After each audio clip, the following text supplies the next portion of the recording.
নমস্কার দর্শক বন্ধু, এই মুহূর্তে আমি কিন্তু রয়েছি নবগ্রহ জেমসে, আর আমার সঙ্গে রয়েছে সেলিব্রিটি অ্যাস্ট্রোলজার এসকে আবিদ। বলেছিলাম নতুন বছরে নতুন কিছু নিয়ে আসব, তাই আজ ধনু রাশি নিয়ে জানবো। তার আগে আপনাদের প্রত্যেকের তরফ থেকে, আমার তরফ থেকে, অনুষ্ঠানের তরফ থেকে স্বাগত জানাবো আবিদ ভাইকে। নমস্কার আবিদ ভাই। নমস্কার দর্শক বন্ধু। তাহলে ধনু রাশি নিয়ে আজকে একদম। হোক। আজকে ধনু রাশি এবং ধনু লগ্ন নিয়ে আজকে কিছু আলোচনা করব।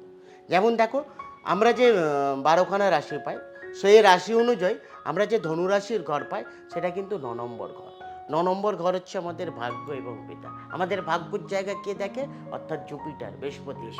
তাই বৃহস্পতিকে আমরা কেন গুরু প্ল্যানেট বলি? সেই কারণেই তো আমাদের ভাগ্য চেঞ্জ করে কে? বৃহস্পতি।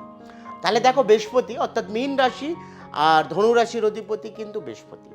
তাহলে এই বৃহস্পতি এই বছরটা যেটা আমরা পেলাম সেটা কিন্তু রবির বছর, অর্থাৎ সংখ্যা দত্তই গেলে তাহলে এক সংখ্যা 2026, 2 2 4 প্লাস 6 মানে 1, রবির সংখ্যা।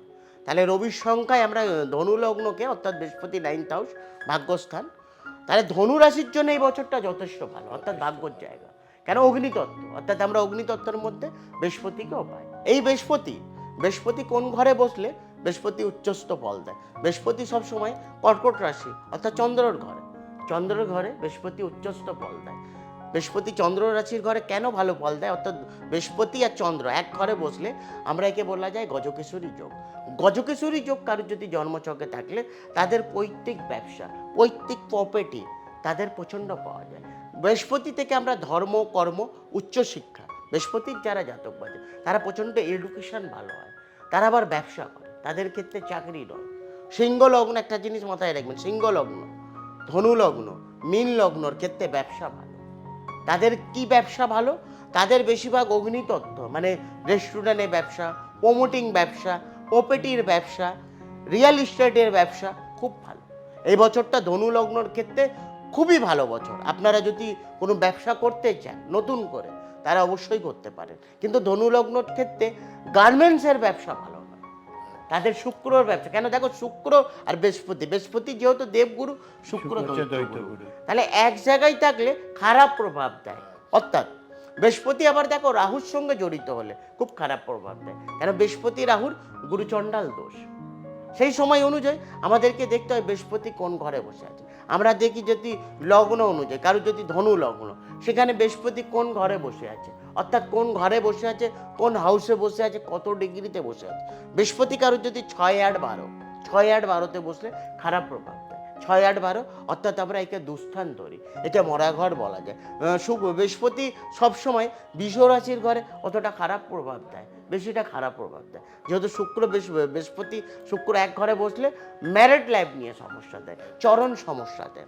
এই বছরটা দর্শক বন্ধু 2026 যাদের ধনু লগ্ন অথবা ধনু রাশি ব্যবসা করে দেখেন প্রচণ্ড লাভ হবে। ধনু লগ্নের ক্ষেত্রে বলবো অগ্নিতত্ত্ব, মানে রেস্টুরেন্টের ব্যবসা, গোল্ডের ব্যবসা, সোনার ব্যবসা, চরম ইনকাম আছে এই বছরটা, খুবই ভালো।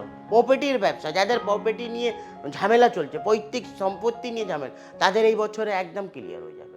তারা কোর্ট কাছারি বা লিটিগেশন কেসে কোনো যদি জড়িত হয়েছে, তারা কিন্তু কেস জিতবে। একদম মিলিয়ে নেবেন আপনারা। এই বছরটা ধনু লগ্নর ক্ষেত্রে যথেষ্ট ভালো। কিন্তু ভালো কি করে হবে? বাড়িতে যদি বাবা থাকলে তাকে সম্মান করতে হবে। এই বছরটা রবির বছর, রবি হচ্ছে পিতা। রবিকে যতটা সম্মান দেবেন, বাবাকে সম্মান দেবেন, আপনার কর্মক্ষেত্রে অতটাই ভালো প্রভাব দেবে। কেন? ধনু লগ্নর যারা জাতক বা জাতিকারা, তাদের পৈতৃক ব্যবসা আমি আগেই বলে দিয়েছি, তাদের কিন্তু পৈতৃক ব্যবসা, টানা ব্যবসা চলে যাচ্ছে। আর তারা ভালো ব্যবসাদার, তারা ব্যবসা বোঝে, ভালো ব্যবসা বোঝে, তারা ধার্মিক হয়, তারা মানুষকে প্রচণ্ড হেল্পফুল হয়, তারা খেতে পছন্দ করে এবং খাওয়াতেও পছন্দ করে, যাদের ধনু লগ্ন।